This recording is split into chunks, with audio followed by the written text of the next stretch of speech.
October is Breast Cancer Awareness Month, and we have all the information you need to know about educational events set to take place. And Kent was full of activities to celebrate Rainbow Weekend. TV2 has a recap of what you missed and some highlights of the events. Today is National Mental Health Day, and TV2 has some tips on how you can take care of your mind. It's pumpkin season, and someone carved their name on history with the biggest pumpkin. All these and more as TV2 News starts right now.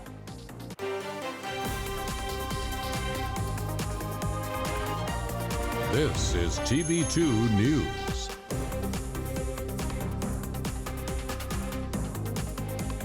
Good evening, Kent State and all of Portage County. Thank you so much for joining us. I'm Erin Sullivan. And I'm Nuried Hurtado.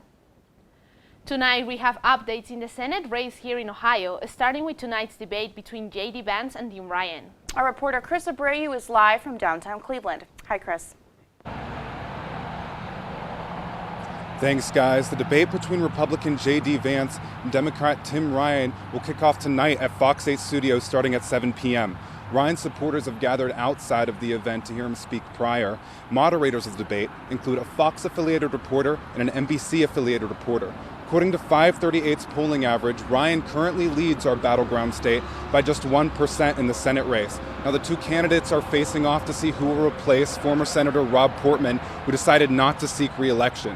Now, Vance has former President Donald Trump's endorsement on his side, and he's focused his campaign on Ohio crime and increased police funding. Now, Ryan, on the other hand, has focused his campaign around separating himself from Washington and calling himself an individual-minded person. This is the candidate's first face-off after weeks of trying to pick hosts, a venue, and a date for the debate. Now, they have another debate scheduled for next week.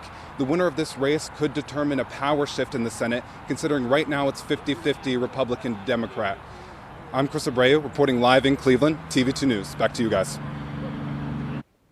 Thanks, Chris. And tonight we have official updates about an October 4th incident where a masked man was knocking on doors in Centennial F Residence Hall.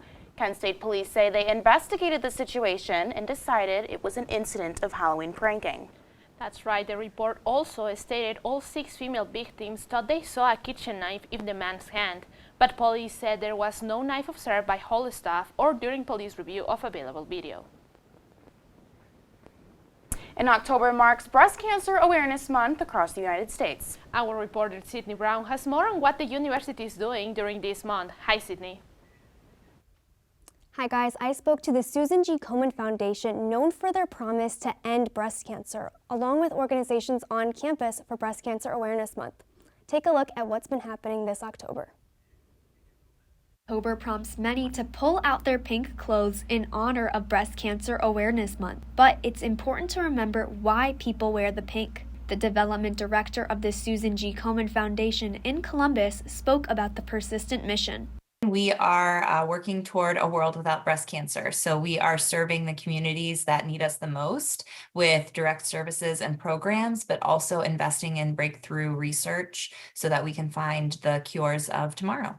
You can peruse the website and sort of learn things, facts about breast cancer, getting to know what symptoms might be, how you can serve those in your community or those in your life. While breast cancer does not primarily impact young people, it is never too early to learn the signs and symptoms.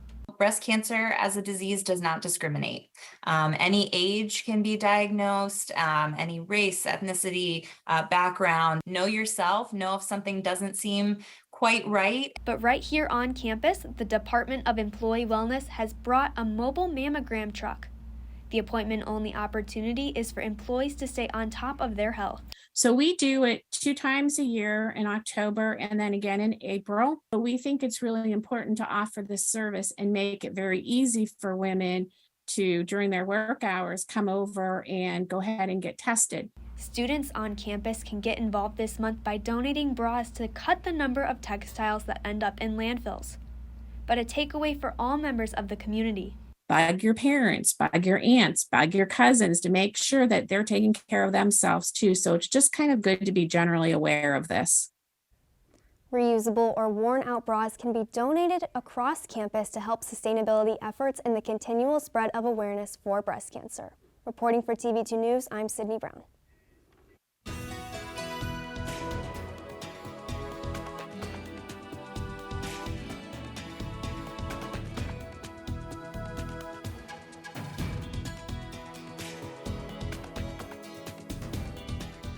Hello all, Portage County, Northeast Ohio. I hope you're having a nice Monday evening out there. I'm TV2 weather anchor Odin Amador-Gorby with your Monday evening weather forecast. Currently in Kent right now, it is a gorgeous sunny day out there, 67 degrees, feels like 69 out there. Dew point at 39 degrees, wind is moving east at 7 miles per hour, humidity at 34% and visibility at 10 miles. It is definitely a very nice evening to say the least. And as we look at your Northeast Ohio temperatures, we can clearly see right now Kent is at 67 degrees, Cleveland at 63, Sandusky at 63, Mansfield at 67, 68 in Worcester, 69 in Canton, 67 in Youngstown, 62 in Ashtabula. It is definitely a gorgeous evening out there, and it is definitely very nice. And here's your nighttime forecast. We can clearly see towards 7 o'clock it's clear skies. Then towards 9 o'clock it'll be clear with lows in the 50s. And towards 11 o'clock, 51 degrees and clear. That's all I have for now. In my next update, I'll be tracking rain and cooler fall-like temperatures for your work week ahead. Back to you guys at the news desk. Thanks, Odin. And today is Indigenous Peoples Day, and President Deichen is acknowledging the contributions Indigenous people have not only made in Ohio, but also at this university. In an email sent to students and faculty, Deichen discussed the new commemoration in replacement of Christopher Columbus Day. He noted the painful history Native Americans endured and wishes to acknowledge the original stewards of the university's land in a future statement. And the Kent State community planted around 100 trees in the Climate Change Grove located behind the Warren Student Recreation and Wellness Center. Several students volunteered at the Trees for the Future planting on Friday to help reforest the area. The grove was created through a partnership between University Facilities Management and the Department of Biological Sciences as a reforestation and research project that will be monitored for the next 100 years. New updates on the Russia and Ukraine war after Russia missiles impacted different regions in Ukraine, leaving people without electricity. Russian hackers are taking responsibility for hacking U.S. airport websites Monday morning. We'll have more on this after the break.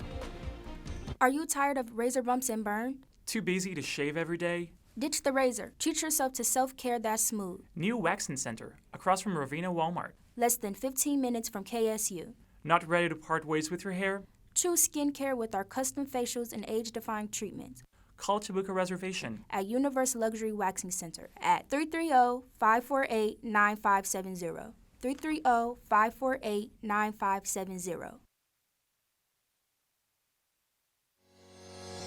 The College of Public Health at Kent State University prepares students for careers in some of today's most exciting health fields. Public health professionals impact lives by monitoring clinical trials, advocating for mental health, supporting active lifestyles, and more. The College of Public Health also offers open courses for any major, including its most famous course, Zombie Outbreak. Public health students can even study abroad and are encouraged to join the Public Health Student Alliance. For more information, visit kent.edu/public health. Public health, solving our problems together.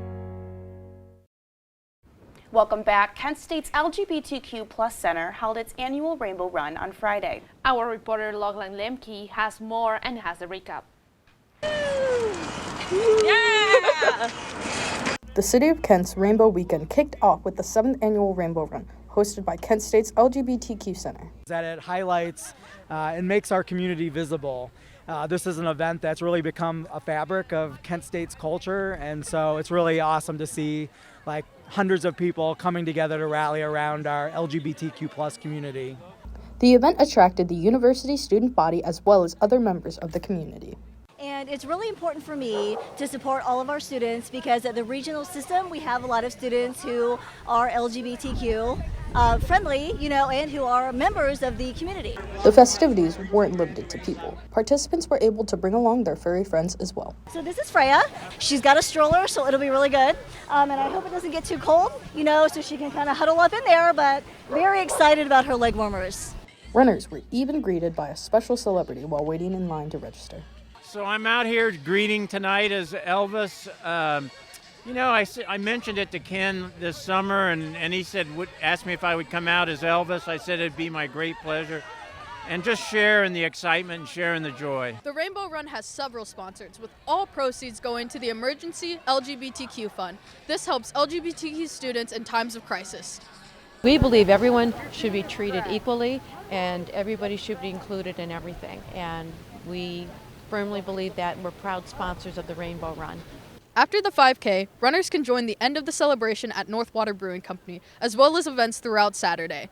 For TV2 News, I'm Lochlan Lemke. And Kent State's College of Public Health released the results from a survey conducting how the greater Akron area can improve the lives of LGBTQ+ people. This is the first survey to be done about this subject in the area. The survey gave recommendations such as registering LGBTQ+ people to vote, create more cultural inclusiveness, and more. You can find out all the recommendations given at lgbtqohio.com.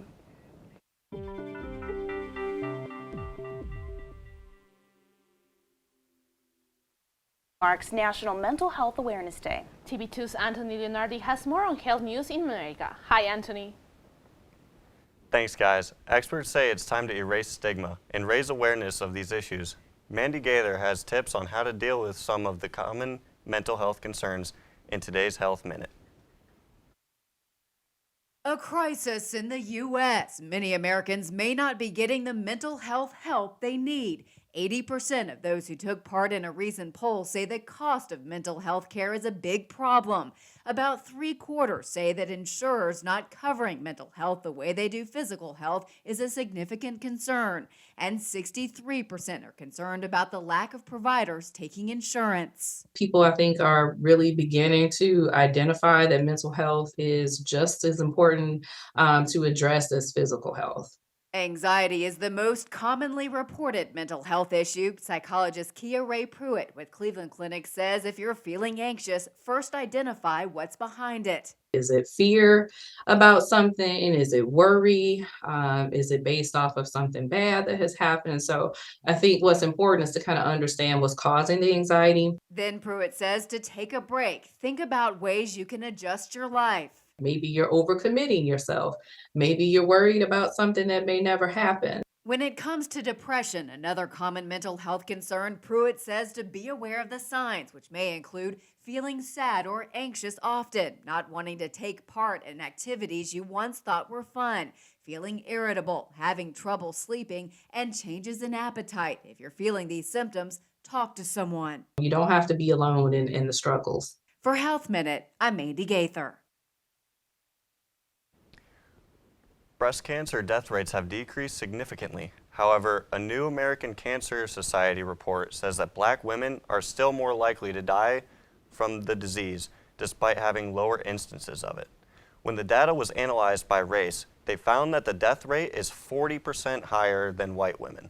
The death rates are declining for all groups, but the gap between Black and white women still remains. And a new study on colonoscopies says that people who get them can reduce their risk of dying from cancer. The New England Journal of Medicine published a study that looked at 84,000 patients on Sunday. They found that those who agreed to a colonoscopy reduced their risk by 31% when compared to those who were not screened.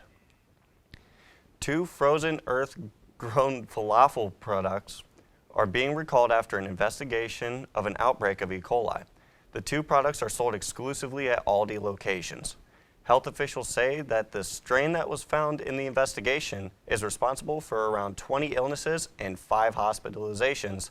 People who have purchased these products are encouraged to throw them away. That's all I have for today's Health Minute. I'm Anthony Leonardi reporting for TV2 News.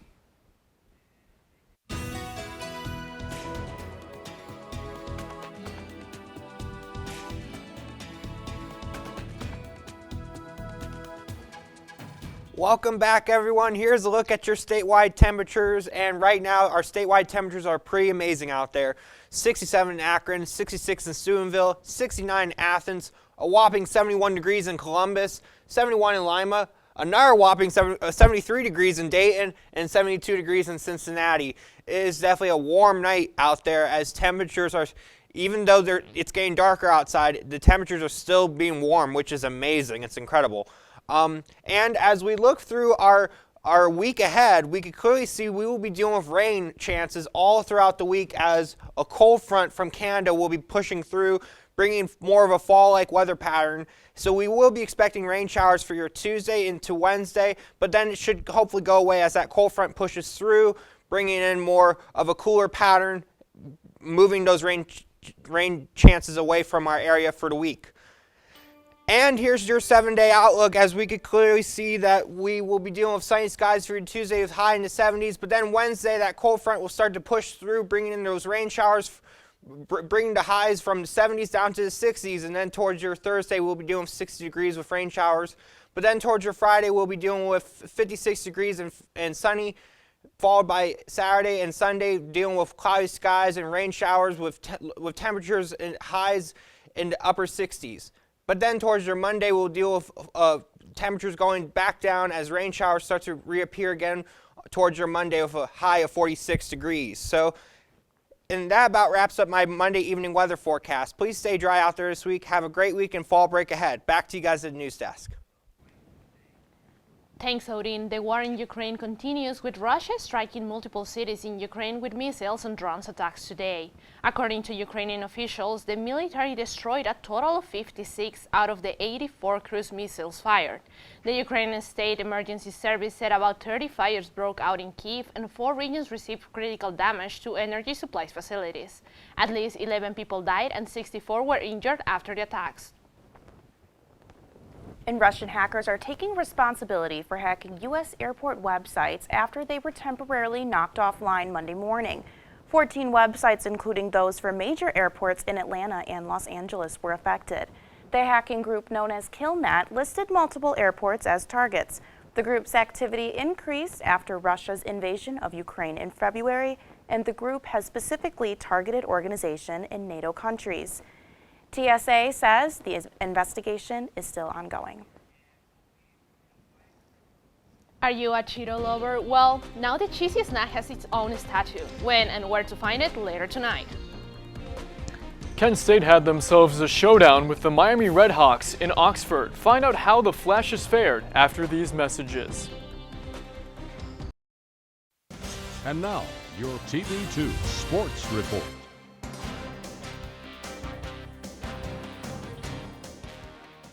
Good evening, everyone. I'm Matt Corrali, and here is what happened in the wide world of sports in Portage County and beyond.